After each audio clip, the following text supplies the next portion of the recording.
اور رحیم ناظرین السلام علیکم، میں ہوں عمران وسیم۔ ناظرین، اس پروگرام میں آپ کو یہ بتائیں گے کہ انسداد دہشت گردی کی عدالت فیصل آباد نے آج 9 مئی کا جو فیصلہ سنایا ہے، اس فیصلے کے بعد 3 اسمبلیوں سے پاکستان تحریک انصاف کا مکمل صفایا کیسے ہوا ہے۔ جو تحریک انصاف کے رہنما تھے، ملزمان تھے 9 مئی کے کیسز میں، آج وہ گرفتاری سے کیسے بچ نکلے ہیں، آئندہ ان کی گرفتاریاں کیسے ہوں گی، اور آئندہ آنے والے دنوں میں کون کون ڈسکوالیفائی ہو سکتا ہے، کس کس پی ٹی آئی کی رہنما کی گرفتاری ہو سکتی ہے۔ انسداد دہشت گردی کی عدالت فیصل آباد کا یہ جو فیصلہ ہے، آسان الفاظ میں ایک تو اس فیصلے کے جو مندرجات رپورٹ ہوئے ہیں وہ آپ کے ساتھ ہم شیئر کریں گے، لیکن اس فیصلے کے ریپرکشن کیا ہیں، اس فیصلے سے پاکستان کی جو سیاست ہے اس پر کیا اثرات پڑیں گے، تحریک انصاف کو کن نتائج کا سامنا کرنا پڑے گا۔ تو یہ ساری ڈیٹیل اس فیصلے کی پروگرام میں آپ کے ساتھ ہم شیئر کریں گے، لیکن بلاگ کا آغاز کرنے سے پہلے آپ سے درخواست کے چینل کو سبسکرائب کر لیں، بیل آئیکن کا بٹن پریس کریں، ویڈیو پسند آئے تو اسے لائک اور شیئر ضرور کیجیے گا۔ سب سے پہلے تو ناظرین میں یہ ضرور کہنا چاہوں گا کہ اے ٹی سی عدالت سے فیصل آباد سے یہ جو فیصلہ سنایا گیا ہے، حساس ادارے پر 9 مئی کو اٹیک کرنے کا، جلاؤ گھراؤ کرنے کا، حملہ کرنے کا، وہاں سے آج جو فیصلے کی رپورٹنگ ہوئی ہے انتہائی مایوس کن، انتہائی ناقص رپورٹنگ ہوئی ہے۔ یعنی آپ اندازہ اس بات سے کر لیں کہ جب فیصلہ جج صاحب نے اناؤنس کیا تو میڈیا پر کچھ ٹی وی چینلز پہ رپورٹ کیا گیا کہ جج صاحب نے خیبر پختونخوا کے وزیر اعلیٰ علی امین گنڈاپور کو ڈسکوالیفائی کر دیا ہے، عدالت نے اسد عمر کو سزا سنا دی ہے، عدالت نے جو تحریک انصاف کے رہنما ہیں حبیب اکرم ان کو سزا سنا دی ہے، شاہ محمود قریشی کو سزا سنا دی ہے، فاروق حبیب تو پارٹی چھوڑ چکے ہیں، اسد عمر بھی پارٹی چھوڑ چکے ہیں، لیکن عدالت نے ان چاروں کے خلاف فیصلہ نہیں سنایا۔ علی امین گنڈاپور کے خلاف آج اگر فیصلہ آ جاتا، جو کہ غلط رپورٹ ہوا ہے کہ ان کو بھی 10 سال کی سزا سنا دی گئی ہے، تو خیبر پختونخوا کی حکومت کا خاتمہ ہو جاتا، وزیر اعلیٰ گنڈاپور ڈسکوالیفائی ہو جاتے، ان کی کابینہ، ان کی حکومت کا خاتمہ ہو جاتا، صوبے میں نئے وزیر اعلیٰ کا انتخاب کروانا پڑتا، لیکن نہ جانے کیسے وہاں سے میڈیا کی طرف سے رپورٹ کر دیا گیا، ٹی وی چینل کی جانب سے چلا دیا گیا کہ گنڈاپور بھی ڈسکوالیفائی ہو گئے ہیں۔ اور انہی میڈیا رپورٹس پہ میں نے بھی ٹویٹ کر دیا کہ واقعی کر دیا ہوگا، کیونکہ ٹی وی کے اوپر چلتی خبر آپ نے بھی دیکھی، میں نے بھی دیکھی، انتہائی پور رپورٹنگ وہاں سے کی گئی۔ حالانکہ جب آپ اس کیس کو وہاں پہ کور کر رہے ہیں تو تمام جو حقائق ہیں کہ کون سے ملزمان ہیں وہ آپ کی فنگر ٹپس پہ ہوتے ہیں، اور جب فیصلہ سنایا جاتا ہے تو آپ کو اس بات کا بخوبی اندازہ ہوتا ہے کہ کون بری ہوا ہے یا کون بری نہیں ہوا۔ اگر آپ کو نہ بھی پتہ چلے تو پھر بجائے اس کے کہ آپ غلط رپورٹ کریں، آپ جتنا آپ کو سمجھ آتا ہے آپ اتنا رپورٹ کریں، اس سے زیادہ رپورٹ نہ کریں۔ ہوائی فائر آپ کو نہیں چلانے چاہیے، ہوائی خبریں یا اندازوں سے خبریں نہیں چلانی چاہیے۔ تو اس کا نقصان کیا ہوا کہ پہلے خبریں چلا دی گئیں کہ گنڈاپور ڈسکوالیفائی ہو گئے، شاہ محمود قریشی کو سزا سنا دی گئی، اس کے ساتھ ساتھ اسد عمر کو، فاروق حبیب کو سزا سنا دی گئی۔ اب کس کس کو سزا سنائی گئی ہے، اسے کنسیکوینسز کیا ہیں، اور آگے ان کو کیا کرنا پڑے گا، یہ کیسے گرفتاری سے بچے ہیں، آگے کیسے ان کو گرفتاری دینا پڑے گی۔ تو سب سے پہلے تو ناظرین آپ کو بتاتے ہیں کہ تحریک انصاف کا صفایا 3 اسمبلیوں سے کیسے ہوا ہے۔ ناظرین اس فیصلے میں جو اپوزیشن لیڈر ہیں عمر ایوب صاحب، ان کو ڈسکوالیفائی کر دیا گیا ہے، 10 سال کی ان کو سزا سنا دی گئی ہے۔ اب 10 سال کی کنوکشن کے بعد قانون کے مطابق وہ رکن اسمبلی نہیں رہ سکتے۔ الیکشن کمیشن نے صرف یہ فیصلہ جب ان کے پاس پہنچنا ہے، سرٹیفائیڈ کاپی اس اے ٹی سی عدالت فیصل آباد کے فیصلے کی، ایک نوٹیفیکیشن سمپل الیکشن کمیشن نے جاری کرنا ہے اور عمر ایوب صاحب ڈی سیٹ ہو جائیں گے، ان کے حلقے میں نئے الیکشن کا شیڈول جاری کر دیا جائے گا۔ اب عمر ایوب صاحب قومی اسمبلی میں تحریک انصاف کے اپوزیشن لیڈر تھے، اپوزیشن لیڈر کا یہاں سے صفایا ہو گیا قومی اسمبلی سے، اور ان کے ساتھ ساتھ جو ڈپٹی پارلیمانی لیڈر تھیں زرتاج گل صاحبہ، ان کو بھی 10 سال کی سزا سنا دی گئی ہے، ان کو بھی کنوکٹ کر دیا گیا ہے۔ تو جب فیصلہ زرتاج گل کا پہنچے گا تو ان کو بھی ڈی سیٹ کر دیا جائے گا۔ تو قومی اسمبلی سے تو اپوزیشن کے عہدے سے ذمہ داریوں سے تحریک انصاف کا قومی اسمبلی سے صفایا ہو گیا. اور چند روز پہلے جو پنجاب سے فیصلہ آیا تھا 9 مئی کا، جس میں ملک احمد خان صاحب بچہ ڈسکوالیفائی ہوئے تھے، الیکشن کمیشن نے ان کو ڈی سیٹ کرنے کا فیصلہ بھی جاری کر دیا تھا. جو چند روز پہلے تو پنجاب اسمبلی سے تحریک انصاف کی اپوزیشن کی ذمہ داریوں سے صفایا ہوا تھا، آج قومی اسمبلی سے بھی صفایا ہو گیا. اور صرف قومی اسمبلی سے نہیں، سینٹ میں جو تحریک انصاف کے اپوزیشن لیڈر تھے شبلی فراز صاحب، ان کو بھی فیصل آباد ATC عدالت نے حساس ادارے پر حملہ کرنے کے الزام ثابت ہونے پہ ڈسکوالیفائی کر دیا ہے، سزا سنا دی 10 سال کی. مجموعی طور پہ 185 ملزمان تھے ایک مقدمے میں، جن میں 77 ملزمان کو ایکوٹ کیا گیا ہے، بری کیا گیا ہے، اور 107 ملزمان کو سزائیں سنائی گئی ہیں. اور ان 107 میں 58 ایسے ہیں جن کو 10 سال کی سزا سنائی گئی ہیں، اور 108 میں سے 58 کو، جیسے 58 اپنا 10 سال کی سزا ہو گئی، باقی جو 50 ہیں ان کو کم سزائیں سنائی گئی ہیں. جیسے آپ یہ دیکھیں کہ جو سابق چیف جسٹس تھے لاہور ہائی کورٹ کے علی افضل شاہی، اور ان کے جو بھائی ہیں جنید افضل شاہی، ان کو 3 سال کی سزا سنائی گئی ہے. لیکن وہ بھی رکن پارلیمان تھے، علی افضل شاہی رکن اسمبلی تھے، اور جو جنید افضل شاہی ہیں وہ MPA تھے، یہ بھی ڈسکوالیفائی ہو گئے ہیں. اور اس کے ساتھ ساتھ صاحبزادہ حامد رضا صاحب، ان کو ڈسکوالیفائی کر دیا گیا ہے، کنوکٹ کر دیا گیا ہے. تحریک انصاف کے شیخ رشید کے جو بھانجے ہیں، بھتیجے ہیں شیخ راشد شفیق، ان کو ڈسکوالیفائی کر دیا گیا ہے. تو یہ ڈسکوالیفیکیشن کا جو فیصلہ ہے، اس فیصلے کے بعد ناظرین ایک اور بھی اہم ایشو کھڑا ہوگا، اور وہ یہ ہے کہ جو چیف جسٹس کی عمر ایوب کے ساتھ ملاقات ہونی ہے کل جمعہ کے دن پشاور رجسٹری سپریم کورٹ میں، اب عمر ایوب صاحب کا اسٹیٹس اپوزیشن لیڈر کا نہیں رہا. اس فیصلے کے بعد وہ اپوزیشن لیڈر اور رکن اسمبلی نہیں رہے.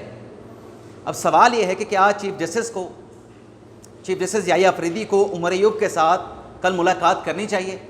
کیونکہ جب یہ فیصلہ عدالت میں سنایا گیا تو کوئی بھی ملزم جو کنوکٹ ہوئے ہیں کمرہ عدالت میں موجود نہیں تھا، تو ان کے موجود نہ ہونے پہ ان کی گرفتاریاں نہیں ہو سکیں. انہوں نے گرفتاری کسی بھی رہنما نے اپنی نہیں دی. حالانکہ جب عدالتی فیصلہ سنایا جانا ہے تو قانونی طور پہ ضروری ہے کہ ملزمان کمرہ عدالت میں موجود ہوں.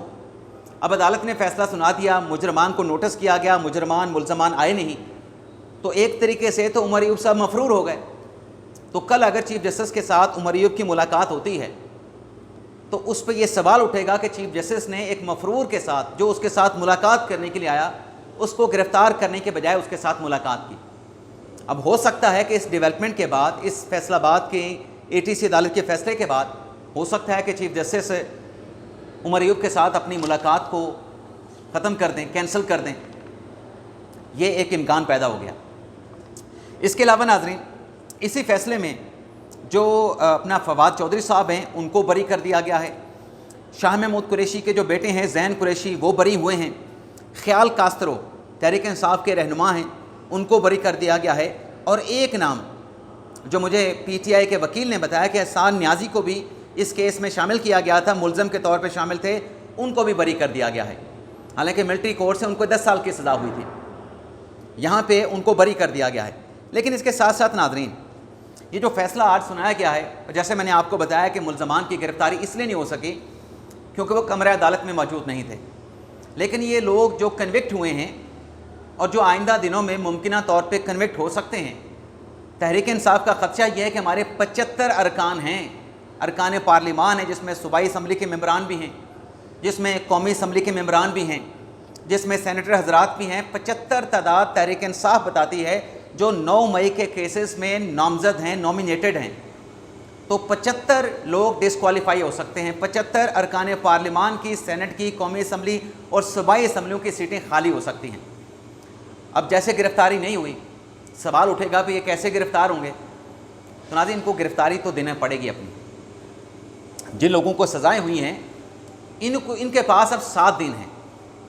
7 دن میں ATC عدالت کا فیصلہ انہوں نے ہائی کورٹ میں چیلنج کرنا ہے، اور ہائی کورٹ متعلقہ بنتی ہے لاہور ہائی کورٹ.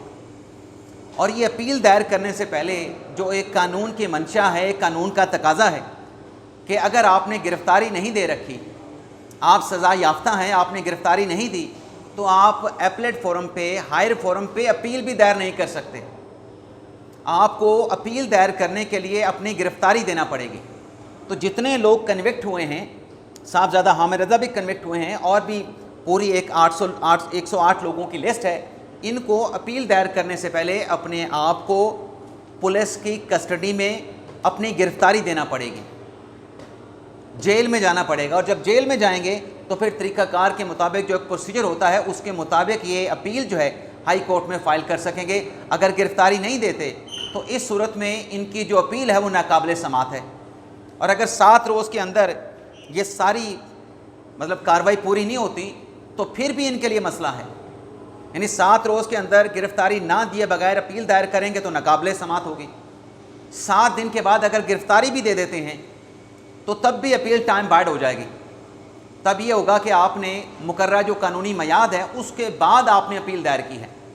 تو ہر حال میں 7 دن کے اندر، اور 7 دن میں ایک اور بھی شرط ہے کہ سرٹیفائیڈ کاپی جس دن ملزمان کے وکلاء کو دی جائے گی، سرٹیفائیڈ کاپی جس دن ملزمان کے وکلاء حاصل کریں گے، اس روز سے 7 روز کی جو قانونی میعاد ہے اس کا آغاز ہو جائے گا. آج گنڈاپور صاحب کا جو اسلام آباد کے ڈسٹرکٹ کورٹ میں جو مقدمہ تھا، جس میں اسلحہ اور شراب برآمدگی کیس میں ان کی آج بریت کی درخواست کے اوپر دلائل ہونا تھے، سیکشن 342 کا بیان قلم بند ہونا تھا، آج وہاں پر بھی گنڈاپور صاحب نہیں پہنچے. شاید ان کو گرفتاری کا ڈر تھا، کیونکہ آج اسلام آباد کی ATC عدالت نے، راولپنڈی کی ATC عدالت نے، جو ہم نے پریویس ویڈیو لاگ میں آپ کو رپورٹ کیا، آپ کو بتایا کہ 50 تحریک انصاف کے رہنماؤں کو اسلام آباد کی ATC عدالت نے اور راولپنڈی کی ATC عدالت نے بھی کوئی 15 سے 20 پاکستان تحریک انصاف کے اہم رہنماؤں کو، اہم شخصیات کو گرفتار کرنے کا پولیس کا حکم دے دیا ہے. ناقابل ضمانت اریسٹ وارنٹ ان کے جاری کیا گیا ہے کہ ان کو گرفتار کر کے پیش کیا گیا ہے. عدم حاضری پہ ان کے یہ ناقابل ضمانت اریسٹ وارنٹ جاری کیے گئے. اچھا، یہاں پہ سوال ہو سکتا ہے کہ چونکہ تحریک انصاف کی 5 اگست کی احتجاجی تحریک کی جو تاریخ ہے وہ قریب آ رہی ہے، تو اس پر یہ انتقامی کارروائیاں شروع کی گئی ہیں. تو اس پہ کاؤنٹر آرگومنٹ یہ بنتا ہے کہ اگر ایسا ہی ہے کہ ان کے خلاف انتقامی کارروائی کے نتیجے میں ان کے آج اریسٹ وارنٹ جاری ہوئے ہیں، تو پھر ان کو بھی احتیاط کا دامن ملوز خاطر رکھتے ہوئے کسی قسم کا کوئی لوپ ہول چھوڑنے کے بجائے عدالتوں میں اپنی حاضری کو ہر حال میں یقینی بنانا چاہیے تھا. اگر عدم حاضری پہ، غیر حاضری پہ ان کے نوٹس جاری ہوئے ہیں، ناقابل ضمانت اریسٹ وارنٹ جاری ہوئے ہیں، تو پھر ذمہ داری حکومت پہ ساری نہیں ڈالی جا سکتی. ان کی غفلت، ان کی کوتاہی بھی ان کے اریسٹ وارنٹ کی وجہ بنی ہے. تو گنڈاپور صاحب کے چونکہ اریسٹ وارنٹ جاری ہو چکے تھے ATC عدالت سے، تو وہ آج اسلام آباد کی ڈسٹرکٹ کورٹ میں پیش نہیں ہوئے، اور عدالت میں ان کے وکیل پیش ہوئے. اسلحہ برآمدگی، شراب برآمدگی کیس میں استثناء کی درخواست دائر کی اور کہا کہ آج وہاں پہ سینٹ کا الیکشن ہے تحریک انصاف کا، تو اس لیے گنڈاپور صاحب نہیں آ سکے. تو جج صاحب نے حکم کیا کہ آپ ایسا کریں کہ آپ اپنی استثناء کی درخواست دے دیں اور ہمارے آرڈر کا انتظار کریں. تو وہ آرڈر بھی عدالت نے اناؤنس کر دیا ہے، استثناء کی درخواست بھی گنڈاپور صاحب کے وکیل نے عدالت میں دائر کر دی ہے، جس میں عدالت نے اب حکم ہی جاری کیا ہے کہ آج کی عدالتی حاضری سے گنڈاپور کی جو ایگزمپشن اپلیکیشن ہے اس کو ایکسیپٹ کر لیا ہے. آج کی عدالتی حاضری سے ان کو استثناء دے دیا گیا ہے، لیکن عدالت کی طرف سے اب 6 ستمبر کا ایک اور موقع، یعنی بار بار گنڈاپور صاحب کو موقع مل رہا ہے کہ وہ 6 ستمبر کو حاضر ہوں، اپنا سیکشن 342 کا بیان قلم بند کروائیں، اور اس سے پہلے جو بریت کی درخواست ہے جس پر گنڈاپور صاحب کی لیگل ٹیم کا بڑا فوکس ہے، بڑا ایمفسائز ہے، تو بریت کی درخواست کے اوپر بھی دلائل دیے جائیں. اب دیکھتے ہیں 6 ستمبر کو وہ پیش ہوتے ہیں نہیں ہوتے، لیکن ایک لمبی تاریخ جس کو کہتے ہیں کہ لمبی تاریخ مل جانا، تو گنڈاپور صاحب کو ایک لمبی تاریخ جو ہے اس کیس میں جو ہے مل گئی ہے. میں دوبارہ سے جو ڈیٹ ہے اس کو کنفرم کر لیتا ہوں کہ آیا کہ 6 ستمبر ہی ہے، بالکل 6 ستمبر کی تاریخ دی گئی ہے. تھانہ بارہکوہ میں یہ مقدمہ شراب اور اسلحہ برآمدگی کا گنڈاپور کے خلاف درج ہوا تھا. اجازت چاہتے ہیں ناظرین، اللہ حافظ.